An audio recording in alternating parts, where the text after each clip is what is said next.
Christmas just a few days away, and many local towns and cities typically will get together to get into the holiday spirit. In fact, for decades, the city of Holyoke has done just that and kept the tree lighting tradition alive. Crowds would gather around at City Hall to spread holiday cheer, but the pandemic is changing that this year. Western Mass News reporter Kayla Burton joins us live in Holyoke to tell us how the community is coming together to keep the tradition alive. Kayla?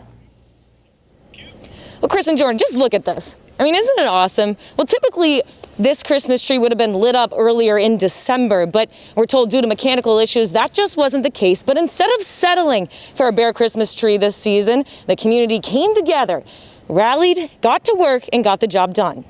Christmas is just around the corner, which means the city of Holyoke gets into the holiday spirit with their longtime tradition of lighting up the Christmas tree at City Hall. Typically, the tree is covered in bright lights and ornaments early in the month of December, but that wasn't the case this year. I live in town and I've driven past it like every 2 or 3 days to see if it was decorated yet. Holyoke resident Jennifer Campbell donated this massive tree to the city right from her own yard. She tells Western Mass News she figured it was the pandemic that could have caused the decoration delay. I was thinking in this crazy year, there's so many things that could be going wrong. I was just crossing my fingers. Members of the community taking to social media asking themselves the same question. Why aren't there lights on the tree yet? Western Mass News getting answers from Mayor MORSE, who says it was a mechanical issue. You know, the tree was lit a little bit later than usual this year because of a mechanical error on a DPW truck. But despite the setbacks, the residents of Holyoke teamed up to get the job done. I saw it on, Facebook, and I saw a lot of complaints, and I started getting phone calls and text messages from constituents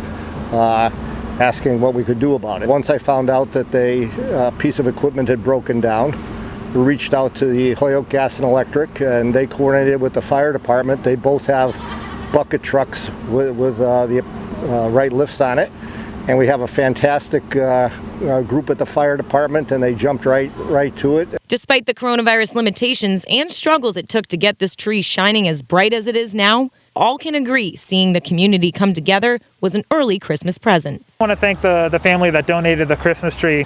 Also want to thank the men and women at the Department of Public Works, but also the Holyoke Fire Department for chipping in. It really shows the community involvement and the spirit that a lot of people don't get to see in Holyoke all the time. Well, members of the community say even though Christmas time won't be the same in comparison to previous years, they're just excited to see this Christmas tree lit up. They're thankful for all the people who chimed in being able to get this tree lit up right before Christmas Day. Live in Holyoke, Kayla Burton, Western Mass News.